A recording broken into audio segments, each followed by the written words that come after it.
Hey everyone, and welcome to this deep dive. And today we're prepping you for that big backpacking trip you've got coming up, but we're doing it from a pretty unusual source. We've got a podcast script actually for English language learners. Okay. It's called English for Backpackers. So I am intrigued already. I love that we're using something so unconventional.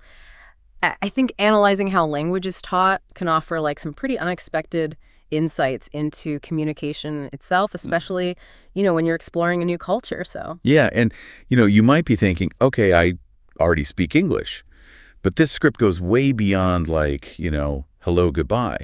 Think of it as like this cheat sheet almost to decode that universal language of backpacking and really connect with people from all walks of life, Yeah, and it's all about maximizing those interactions, right? Even if you are fluent in English, there's a good chance not everyone that you meet on the road will be. And plus you're going to encounter fellow travelers from all over the world. So having, that clear, concise communication can really help forge some unforgettable connections. Yes. 100%. And that's what it's all about, right? It's about those shared moments, those travel stories that you bring back with you, and they stay with you long after you've unpacked your bag. So let's crack open this script and see what kind of nuggets of wisdom we can uncover. Let's do it. So one of the first things that jumped out at me was the emphasis on these specific categories of essential phrases. And we're talking greetings, directions, hostile lingo, ordering food, navigating those markets, even handling emergencies. All those situations a backpacker is bound to encounter. Yeah, and what's so interesting is they don't just throw a bunch of random phrases at you. These categories are strategically chosen to cover a backpacker's most frequent needs, Yeah. and that can be a real lifesaver when you're in a new environment feeling a little overwhelmed. Totally. And having those go-to phrases ready at your fingertips can really boost your confidence and help you navigate those sometimes tricky first interactions. Absolutely. It's like having a toolbox full of communication tools, each one designed for a very specific task. Okay, so we know they've got the categories down, but what about the actual phrases themselves? Are they any good? Well, let's take a look. One phrase that caught my eye was, "What brings you to destination?" And imagine you're in a hostile common room feeling a little shy. This simple question can unlock a treasure trove of stories and shared experiences. Oh, I love that one. It's so Oh, we- open-ended and inviting. It goes way beyond where are you from? That typical small talk. Right. And it subtly encourages people to share their passions and motivations for traveling, which can lead to some fascinating conversations and even unexpected friendships.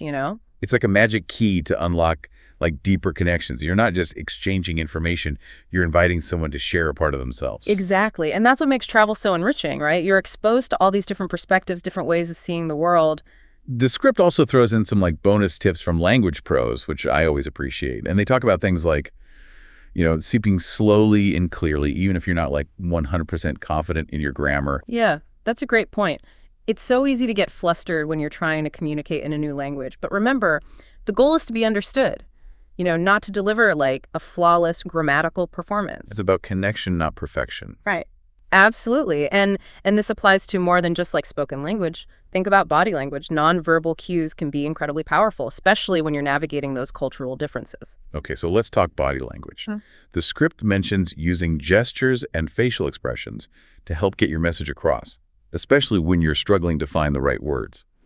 I think it's important to emphasize that while gestures can be a universal language, they can also be easily misinterpreted across cultures. So it's about finding that balance between expressing yourself clearly and being mindful of local norms. So how do we strike that balance? Do you have any tips on using body language effectively without accidentally causing offense? The best advice I can give is to be observant. Pay attention to how the locals communicate with each other, notice their gestures, their posture, their facial expressions, and then, try to mirror those cues, but in a respectful and understated way. That's a brilliant tip. It's like learning the unspoken language of a place, which can really enhance your travel experience and help you connect with people on a deeper level. It's all about being present, being aware of your surroundings, and approaching interactions with a sense of curiosity and respect. Welcome back to our deep dive into prepping for your big backpacking adventure.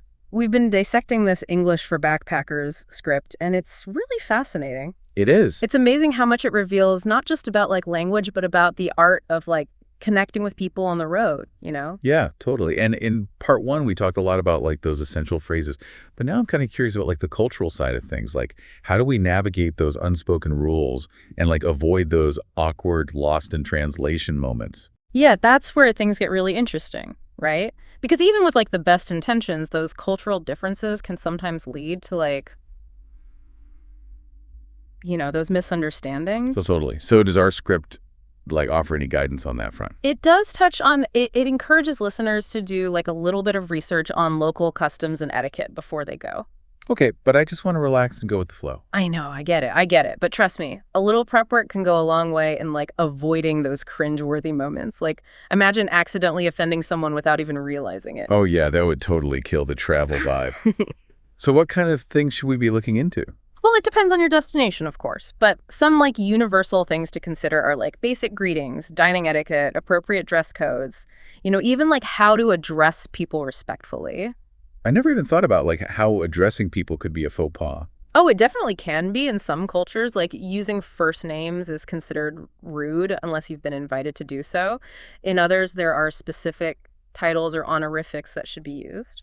Okay, so research is key. hmm But what about those situations where you're like, I just don't know what to do? Are there any universal tips for navigating cultural differences kind of on the fly? The best advice I can give is to be observant and adaptable.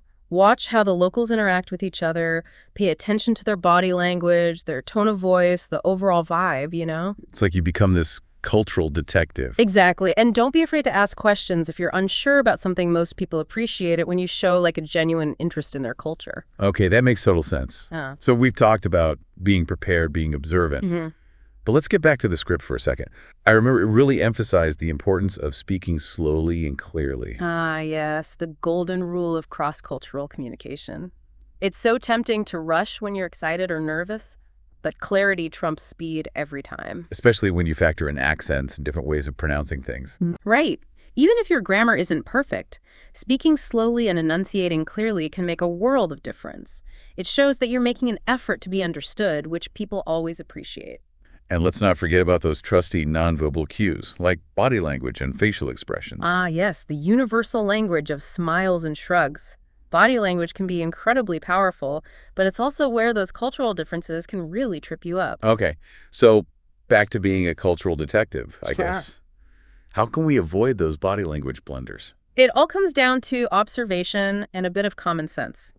If you notice that people in your destination tend to avoid direct eye contact or stand further apart during conversations, try to adapt your own behavior accordingly. So it's not just about knowing what to say, but how to say it, and even how to stand while you're saying it. Precisely. It's about reading the room, so to speak, and adjusting your communication style to fit the cultural context. Okay, I'm starting to feel like this cultural chameleon, blending in and adapting to my surroundings.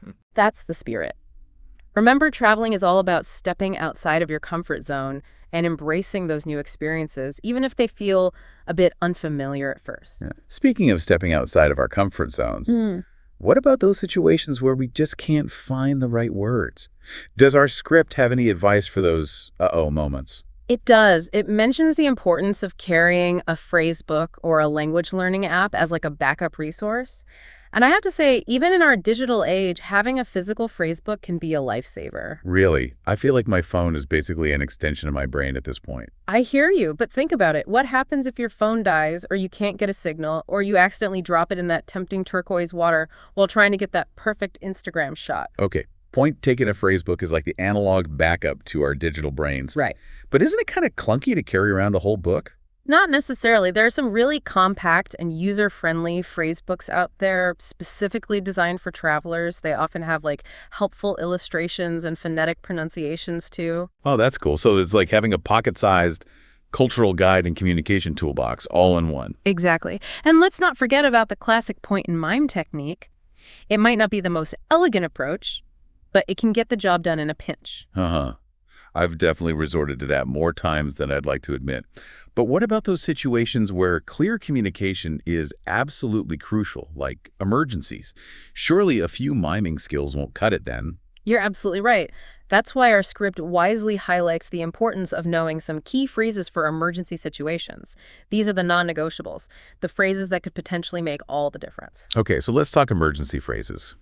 What are some of the must-knows, regardless of where we're traveling? Well, the absolute top priority is knowing how to say, I need help in the local language. It sounds obvious, but in the heat of the moment, it's easy to panic and forget even the most basic phrases. Right, our brains tend to short-circuit when we're stressed. So, I need help is number one. What else should we have in our emergency phrase arsenal? Where is the nearest hospital? Or where's the police station? Are crucial ones, and if you have any allergies or medical conditions, knowing how to communicate those clearly could be life-saving. That's a good reminder to brush up on those medical terms, Mhm. especially for traveling to a country with a different language. Exactly. And even if you don't speak the local language fluently, having a few essential phrases written down on a card or in your phone can provide invaluable peace of mind. Like that safety net we were talking about earlier. It's there if you need it, even if you hopefully never have to use it. Precisely. It's all about being prepared and feeling confident in your ability to communicate, even in challenging circumstances. Okay, so we've covered a lot of ground here, from researching local customs to mastering the art of nonverbal communication to having those emergency phrases on lock. Yeah. It's all about being a respectful and savvy traveler. Mm. But is there anything else our trusty script has to offer on this front? There is, and this is where I think it gets really insightful. The script encourages listeners to embrace mistakes as part of the learning process. Oh, that's so important. It's easy to get caught up in trying to be perfect, especially when you're in a new environment. I think that's a universal human tendency, isn't it? We want to avoid looking foolish or making a faux pas. But the truth is, mistakes are inevitable, and they're actually valuable learning opportunities. I love that reframing it takes the pressure off and allows us to approach language learning with a more playful, experimental attitude. Exactly. Remember, most people appreciate the effort you're making to communicate in their language. Even if it's not perfect, they're more likely to be charmed by your willingness to try than they are to judge your grammar. That's a great reminder. It's about connection, not perfection. Absolutely. And think about it. Some of your funniest travel stories probably involve those lost in translation moments, those times when things went hilariously wrong. Oh, totally. Those are the memories that stick with you, the ones you laugh about years later. Exactly. So embrace the stumbles, the mispronunciations, the awkward silences. They're all part of the adventure. I'm feeling so much more relaxed about this whole language thing now. That's the goal. Remember, traveling is all about embracing the unknown and expanding your horizons both literally and figuratively. Okay, so we've covered a lot of ground in part two, from the importance of cultural sensitivity to the power of nonverbal cues and the beauty of embracing mistakes. But I'm curious to see what other nuggets of wisdom our script has in store for us. Me too. Let's dive into part 3 and see how we can apply all of these insights to create a truly transformative travel experience. All right, we are back, and we have been on quite a journey with this English for Backpackers script, haven't we?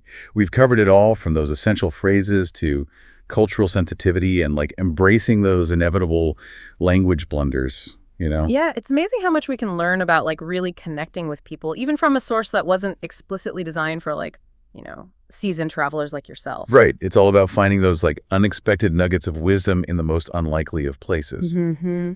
So as we wrap up this deep dive, I'm curious, what's the biggest takeaway for you? What's resonating with you the most? I think for me, it's that reminder that even just a little effort in communication can have a ripple effect.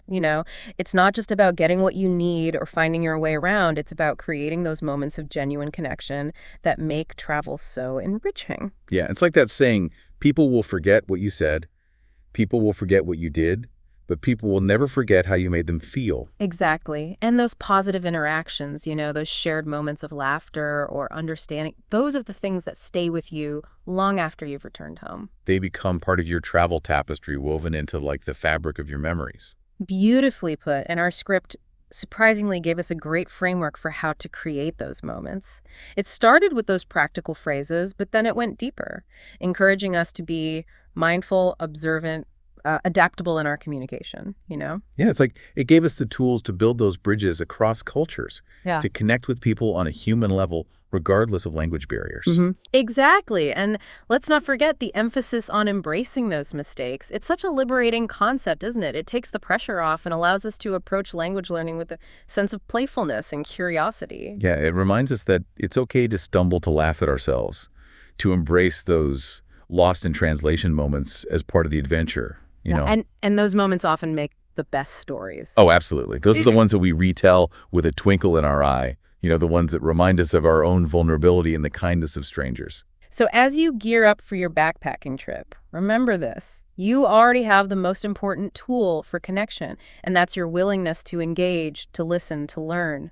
That is such a powerful message. It's not about achieving fluency overnight. It's about showing up with an open heart and a willingness to connect. Beautifully said. And remember, even the simplest phrases spoken with sincerity can go a long way. Like hello and thank you, the universal greetings of human kindness. Exactly. Those 2 words spoken with a genuine smile can open so many doors and create a much more positive experience for both you and the people that you meet along the way. So pack your bags, embrace the unknown, and get ready for an incredible adventure. We are so excited for you. Safe travels.